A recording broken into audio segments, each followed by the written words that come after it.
আজি আমি এই ভিডিওত আলোচনা কৰিম আমাৰ বিজ্ঞান যিখন এখন ষষ্ঠ শ্ৰেণীৰ পাঠ্যপুথি হয় তাৰ প্ৰথম ভাগৰ chapter 3 food for healthy life আৰু অসমীয়াত সুস্বাস্থ্যৰ বাবে খাদ্য এই চেপ্টাৰটোৰ সকলো প্ৰশ্ন উত্তৰ ইংলিছ আৰু অসমীয়া মিডিয়াম দুয়োটাতে মই প্ৰশ্ন উত্তৰবোৰ একেবাৰে সৰুকৈ লিখা ট্ৰাই কৰিছো যাতে তোমালোকৰ মুখস্থ কৰিবলৈ সুবিধা হয় সো এক্সাৰসাইজ বা অনুশীলনীৰ প্ৰথম দ্বিতীয় তৃতীয় এইবোৰ মানে গোটেই প্ৰশ্ন কেইটা চাই লবলৈ আমি আনসাৰ সো ফাৰ্স্ট প্ৰশ্নটো আমাক কি কৈছে তলত দিয়া সমূহৰ পৰা অমিল বস্তুবিধ উলিওৱা আৰু ইয়াৰ কাৰণ দৰ্শোৱা মানে সচোন আমাক ইয়াত কি দিয়া আছে কেইটামান শব্দ দিয়া আছে এই শব্দকেইটাৰ পৰা কোনটো অমিল মানে কোনটো বেলেগ কেইটাৰ পৰা নিমিলে সেইটো আমাক উলাব দিছে আৰু তাৰ কাৰণ দেখাব দিছে কিয় নিমিলে সো এক নম্বৰটো আমাক কি দিয়া আছে জোৱাৰ বজ্ৰা ৰাগি আৰু বুট ঠিক আছে উত্তৰ কি লিখিবা অমিল বস্তুবিধ হল বুট কাৰণ জোৱাৰ বজ্ৰা ৰাগি সকলো কি হয় মিলেট হয় আনহাতে বুট হৈছে মাহ জাতীয় শস্য হয় এটো দীৰ্ঘইকাৰ মতকে মাহ হ বৰ্গীয় জতকে যা দন্তীয়া দীৰ্ঘইকাৰ টি অন্ত্যস্ত জাতীয় শস্য ঠিক আছে এতিয়া ইংলিশ মিডিয়াম বোৰৰ প্ৰশ্নটো এনেকৈ আছিল এটো find the odd one out and give reasons one number কি দিছে জোৱাৰ বজ্ৰা ৰাগি and chana তোমালোকে আনসাৰটো এনেকৈ লিখিবা the odd one out is chana jowar bajra and ragi are all types of millets while chana is a legume eta 2 number to ki koise amak rajma boot soybean and saul uttor ki likhiba omil bostu bid hol saul karon rajma boot soybean hokolu ki hoy ma jatiyo শস্য anhate saul ki hoy ebit শস্য jak ami hindi ki bili kau anaj bili kau hone na এতিয়া English medium বোৰৰ কাৰণে এটো প্ৰশ্ন kidney beans green gram soyabean and rice answer কি লিখিবা the odd one out is rice kidney beans green gram soybean are all legumes while rice is a cereal rice কি হয় cereal হয় তোমালোকৰ অসমীয়া মিডিয়াম আৰু ইংলিশ মিডিয়াম দুইটা এটা কাম কৰা অসমীয়া আৰু ইংলিশ দুইটা মিডিয়ামৰে কোৱেশ্চন আনসাৰবোৰ চাই লোৱা দুইটা মিডিয়ামতে চাই লোৱা তেতিয়া তোমালোকৰ কি হ'ব নলেজটো বাঢ়িব অসমীয়া মিডিয়ামৰ আৰু ইংলিশ মিডিয়াম দুইটাৰে নলেজটো বাঢ়িব দুইটাৰ ভাষাতে এতিয়া 2 নম্বৰটো কি কৈছে আমাৰ ভাৰতবৰ্ষৰ পুৰণি আৰু আধুনিক ৰন্ধন প্ৰণালীৰ তুলনা কৰা অসমীয়াত উত্তৰটো এনেকৈ লিখিবা আগতে মাটিৰ চৌকাত মাটি বা পিতলৰ পাত্ৰ ব্যৱহাৰ কৰি ৰন্ধন কাৰ্য কৰা হৈছিল বৰ্তমান সময়ত ৰন্ধনৰ বাবে বিভিন্ন সঁজুলি যেনে গেছ ষ্টোভ অভেন এয়াৰ ফ্ৰায়াৰ আদি ব্যৱহাৰ কৰা হয় ইংলিশ মিডিয়ামৰ কোৱেশ্চনটো এনেকুৱা discuss the traditional versus modern culinary practices in India আনসাৰটো এনেকৈ লিখিবা earlier cooking was done by using earthen or bronze made pots earthen মানে মাটিৰ আৰু bronze made pots মানে পিতলৰ বস্তু ঠিক আছে এটা আমাক আকৌ কি কৈছে bronze utensil on small open fire furnace মানে কি চুলহা now a days we use এতিয়া আমি কি কৰো bronze utensil মানে বাসন বৰ্তন ব্ৰঞ্জৰ বাসন বৰ্তন আমি ইউজ কৰো হয় আৰু furnace মানে চুলহা ঠিক আছে now a days we use modern gas stove microwave air fryers for cooking আমি বৰ্তমান কি ইউজ কৰো মডাৰ্ন ডেছত আমি কি ইউজ কৰো গ্যাস ষ্টভ ইউজ কৰো মাইক্ৰোৱেভ ইউজ কৰো এয়াৰ ফ্ৰায়াৰ্স ইউজ কৰো আৰু এইবোৰ ইউজ কৰো ফৰ কুকিং আমি ৰান্ধিবৰ বাবে এটা 3 নম্বৰ কোৱেশ্চনটো কি কৈছে সকলো সোৱাদযুক্ত খাদ্য পুষ্টিকৰ নহয় আৰু সকলো পুষ্টিকৰ খাদ্যই সোৱাদযুক্ত নহয় আলোচনা কৰা উত্তৰটো এনেকৈ লিখিবা সকলো সোৱাদযুক্ত খাদ্য পুষ্টিকৰ নহয় আৰু সকলো পুষ্টিকৰ খাদ্যই সোৱাদযুক্ত নহয় উদাহৰণ স্বৰূপে আলুৰ চিপছৰ সোৱাদ ভাল যদিও আমাৰ স্বাস্থ্যৰ বাবে ক্ষতিকাৰক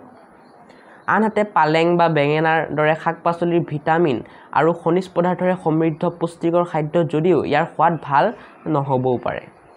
ইংলিশ মিডিয়াম বোৰৰ বাবে কোৱেশ্চনটো এটো all delicious foods are not necessarily healthy while not all nutritious food taste good discuss with few examples answer হ'ব এটো not all tasty foods are nutritious and not all nutritious foods are tasty for example potato chips taste good but can be harmful to our health vegetables like eggplant or vegetables like double hall no vegetables like eggplant so এটো নিলিখিবা এখিনি বা লিখা vegetables like eggplant or kale are highly nutritious rich in vitamins and good minerals but may not be as good in taste মানে আমাৰ কি কৈছে যে সকলো আমাৰ যিবোৰ হেলদি বস্তু আছে খোৱা বস্তু সেইবোৰ আমাৰ বাবে হেৰি নহব পাৰে টেস্টি নহব পাৰে কিন্তু আমাৰ বাবে কি হয় হেলদি হয় আনহাতে সকলো টেষ্টি বস্তু আমাৰ বাবে কি হয় হেলদি নহ'ব পাৰে কিন্তু সিহঁত টেষ্টি হয় যেনেকৈ আলু চিপছ আমাৰ বাবে টেষ্টি কিন্তু হেলদি নহয় কিন্তু আমাৰ বাবে ভেগেনা বা ভেজিটেবলছ লাইক এগ প্লান্ট মানে কি ভেগেনা আৰু কেল মানে কি পালেং শাক এইবোৰ কি হয় পুৰা নিউট্ৰিচিয়াছ মানে বহুত ভিটামিন আছে কিন্তু আমাৰ বাবে ভাল আৰু আমাৰ বাবে কিন্তু টেষ্টি নহয় ঠিক আছে কিন্তু আমাৰ স্বাস্থ্যৰ বাবে ভাল 4 নম্বৰটো কি কৈছে তলত উল্লেখ কৰা তিনিবিধ খাদ্য সামগ্ৰী তুমি কোনবিধ খাবা আৰু কিয় খাব ইচ্ছা কৰিবা এ নম্বৰ দি আছে বটলত থকা ফলৰ ৰস বি নম্বৰ দি আছে সতেজ ফলৰ ৰস চি নম্বৰ দি আছে সতেজ ফল উত্তৰটো লিখিবা মই সতেজ ফল খাব ইচ্ছা কৰিম কাৰণ ইয়াত সৰ্বাধিক পুষ্টিকৰ উপাদান আৰু প্ৰাকৃতিক চেনি থাকে ঠিক আছে এইখিনি লিখিলে হৈ যাব ইংলিছ মিডিয়ামৰ বাবে কোৱেশ্চনটো এনেকুৱা 3 ফুড আইটেমছ আৰ গিভেন বিলো kind fruit juice 2 number fresh fruit juice 3 number fresh fruit তোমালোকে কোনটো খাবা আনসাৰ লিখিবা I would prefer fresh fruit because it contains the most nutrients fiber and natural sugars ঠিক আছে তোমালোকে কোনটো খাবলৈ বিচাৰিবা ফ্ৰেছ ফ্ৰুইট কাৰণ ইয়াত কি থাকে বহুত নিউট্ৰিয়েন্টছ থাকে বহুত ফাইবাৰ থাকে আৰু বহুত নেচাৰেল সুগাৰ থাকে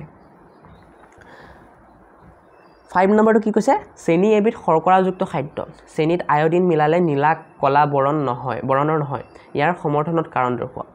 উত্তৰ লিখিবা চেনি আয়োডিনৰ সৈতে নীলা কলা নহয় কাৰণ ই ষ্টাৰ্চ নহয় আয়োডিনে ষ্টাৰ্চৰ সৈতে বিক্ৰিয়া কৰিলেহে নীলা কলা হয় হয় এটা আমি কি জানো আমি জানো এটো সকলোৱে জানো প্ৰায় যে আয়োডিনে কি কৰে ষ্টাৰ্চৰ সৈতে বিক্ৰিয়া কৰিলে নীলা কলা হয় যেহেতু চেনি ষ্টাৰ্চ নহয় কি হয় চেনি ষ্টাৰ্চ নহয় সেহে চেনিৰ লগত আয়োডিনে বিক্ৰিয়া কৰিলে নীলা কলা নহয় 5 নম্বৰটো ইংলিছ মিডিয়ামত নেকে চোৱা Sugar is an example of carbohydrate. If sugar is tested with iodine solution, it does not change its color to blue-black. What can be the possible reason?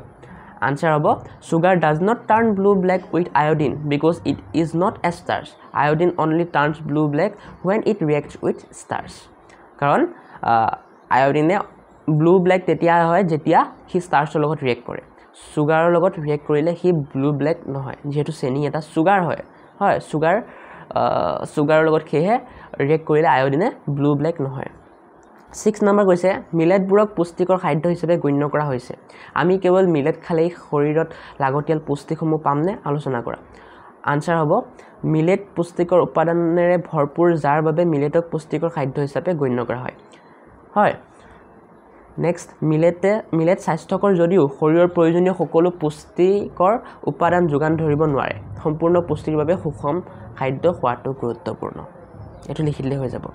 English মিডিয়ামত কি কৈছে why are millets considered as healthy choice of food can millet consumption alone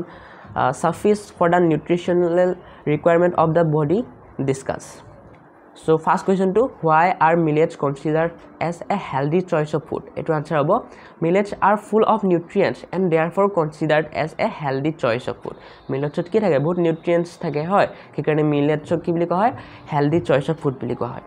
next question to amak discuss koribo dise can millet consumption e okol ami jodi millet e khao tene ami সকলো nutrient পামনে খেটো discuss কৰিব দিছে answer হ'ব millets are healthy but cannot provide all the nutrients your body needs it's important to eat a balanced diet for complete nutrition millets বোৰ কি হয় healthy হয় কিন্তু আমাক এই মিলেটছে আমাৰ বডিৰ সকলো নিউট্ৰিয়েন্ট দিব নোৱাৰে সেয়ে আমি কি কৰিব লাগে এটা ব্যালেন্সড ডায়েট খাব লাগে আমাৰ বডিৰ সকলো নিউট্ৰিশন পুৰ কৰিব কাৰণে ঠিক আছে সো তোমালোকৰ একেবাৰে 1 ৰ পৰা একেবাৰে 6 লৈকে হৈ গল ঠিক আছে অসমীয়া মিডিয়ামৰ একেবাৰে 1 ৰ পৰা 6 লৈকে হৈ গল এতিয়া তোমালোকৰ 7 বোৰ কি হয় আমাৰ শুদ্ধতৰ শুদ্ধ চিন দিয়া মানে টিক মাৰ্ক মাৰিব লাগে এমসিকিউ সো 1 নম্বৰটো কি কৈছে which of the following disease is caused by the deficiency of vitamin D অসমীয়াত তলত দিয়া কোনটো ভিটামিন ডি ৰ অভাৱত হয় উত্তৰ হ'ব ডি নম্বৰ ৰিকেটছ ঠিক আছে তোমালোকে ওএমআৰ ভৰাই দিবা ডি নম্বৰ আৰু অসমীয়া মিডিয়ামৰ বাবে ডি ৰিকেট ওএমআৰ ভৰাই দিবা বাকিবোৰ ওএমআৰ মই ফিল কৰা না তোমালোকে ফিল কৰি দিবা হা 2 নম্বৰটো কি কৈছে which of the following disease is caused by deficiency of vitamin C vitamin C deficiency কোনটো ডিজিজ হয় অসমীয়াত তলত দিয়া কোনটো ৰোগ ভিটামিন C ৰ অভাৱত হয় আনসাৰ হ'ব বি স্কাৰভি ঠিক আছে অসমীয়াত বি স্কাৰভি ঠিক আছে এতিয়া 3 নম্বৰটো কি কৈছে which of the following disease is caused by deficiency of vitamin A vitamin এৰ ডেফিচিয়েঞ্চিত কি ডিজিজ হয় অসমীয়াত তলৰ দিয়া কোনটো ভিটামিন এৰ অভাৱত হয় উত্তৰ হ'ব A number loss of vision ঠিক আছে আনসাৰ কি হ'ব এ নম্বৰ অসমীয়াত দৃষ্টিশক্তি কমি যোৱা নেক্সট 4 নম্বৰটো কি কৈছে আমাক which of the following disease is caused by the deficiency of iron আমাৰ আয়ৰণৰ ডেফিচিয়েঞ্চিত কি ডিজিজ হয় অসমীয়াত তলত দিয়া কোনটো ৰোগ লুৰ অভাৱত হয় আনসাৰ হ'ব এ নম্বৰ এনিমিয়া অসমীয়াত এ নম্বৰ ৰক্তহীনতা গতিকে আমি আকবাৰ কৈ দিছো চোৱা 1 নম্বৰ আনসাৰ হ'ব ডি 2 নম্বৰ আনসাৰ হ'ব বি 3 নম্বৰ আনসাৰ হ'ব এ 4 নম্বৰ আনসাৰ হ'ব এ অসমীয়া মিডিয়ামৰ বাবে একি এতিয়া 8 নম্বৰটো কি কৈছে name two foods it's rich in মানে আমাক কেইটামান ফুডৰ নাম লিখিব দিছে যিবোৰ ৰিচ হয় ফেটছত ষ্টাৰ্চত ডায়েটৰী ফাইবাৰ প্ৰটিনত হয় অসমীয়াত তলত দিয়া উপাদান সমৃদ্ধ খাদ্যবোৰৰ প্ৰতিটোৰে দুটাকৈ নাম উল্লেখ কৰা স্নেহ পদাৰ্থ কোনবোৰত থাকে শ্বেতসাৰ কোনবোৰত থাকে লিখিব দিছে আমাক হ'ব সো ফেটছ থাকা আমাৰ ফুড দুটামানৰ নাম কি নাটছত আমি ফেট পাওঁ NUTS নাটছ কমা BUTTER বাটাৰত আমি ফেট পাওঁ স্টাৰ্চ আমি ক'ত পাওঁ পটেটোছ POTATOES পটেটোছত পাওঁ কমা RICE ৰাইচত আমি পাওঁ স্টাৰ্চ হয় আৰু আমাৰ ডায়েটৰী ফাইবাৰ আমি ক'ত পাওঁ BEAN বিনত পাওঁ আৰু এপলছত পাওঁ APPLES এপলছ ডি নম্বৰ প্ৰটিন ক'ত পাওঁ আমি মিল্কত পাওঁ MILK মিল্ক আৰু EGG এগত পাওঁ এতিয়া অসমীয়াত চাই লোৱা অসমীয়াত কি কৈছে স্নেহ পদাৰ্থ আমি ক'ত পাওঁ যাক আমি স্নেহ পদাৰ্থক আমি ইংলিছত কি কৈছিলোঁ ফেটছ বা স্নেহ পদাৰ্থ আমি ক'ত পাওঁ ঘিত পাওঁ হচৈকাৰে ঘি কমা মতাকে মাখনত পাওঁ শ্বেতসাৰ যাক আমি ইংলিছত কি কৈছিলোঁ ষ্টাৰ্চ আমি ক'ত পাওঁ আলু কমা মতাকে ভাত আলু আৰু ভাতত পাওঁ চি নম্বৰ আজাতীয় খাদ্য আমি ক'ত পাওঁ লেচেমাত পাওঁ লতাকে লে যেতিয়া প্ৰথম চতাকে চে মতাকে মা লেচেমা কমা পতাকে পেল আপেল ডি নম্বৰ আমাক কৈছে প্ৰটিন আমি ক'ৰ পৰা পাওঁ গাখীৰৰ পৰা পাওঁ গতিকে গা সঠিকভাৱে সি গাখীৰ কমা ক মন্যা নদীকে নি কণী ঠিক আছে তোমালোকে ধৰা নাপাব বুলি মই স্পেলিং কৰি বানান কৰি পেলাই কৈ দিলোঁ সো এইখিনি আছিল চেপ্টাৰ 3 টোৰ কুৱেশ্যন আৰু নাই লগ পাই আছোঁ চেপ্টাৰ 4ৰ কুৱেশ্যন আনসাৰবোৰ লৈ ঠিক আছে সো চেনেলটো সাবস্ক্ৰাইব কৰি দিবা যাতে তোমালোকে ভিডিঅ'বোৰ পোৱা বা তোমালোকে ডেছক্ৰিপশ্যনত যদি যোৱা মই যদি ভিডিঅ'টো আপলোড কৰি ডেছক্ৰিপশ্যনত লিংক দি দিম চেপ্টাৰ 4টো তোমালোকে গৈ তাৰ পৰা চাব পাৰা তেতিয়ালৈকে তোমালোকে এটা কাম কৰা ডেছক্ৰিপশ্যনত মোৰ হোৱাটছআপ আৰু ইনষ্টাগ্ৰাম চেনেলটোৰ লিংক আছে তাত গৈ পেলাই ফ'ল' কৰি দিবা বুলি আশা কৰিলোঁ আৰু লগতে তোমালোকৰ পঢ়া শুনা ভালে চলি আছে বুলি আশা কৰোঁ ঠিক আছে সো এনেকৈ পঢ়ি থাকা এজন ডাঙৰ মানুহ হোৱা তাৰে মোৰ কামনা বাই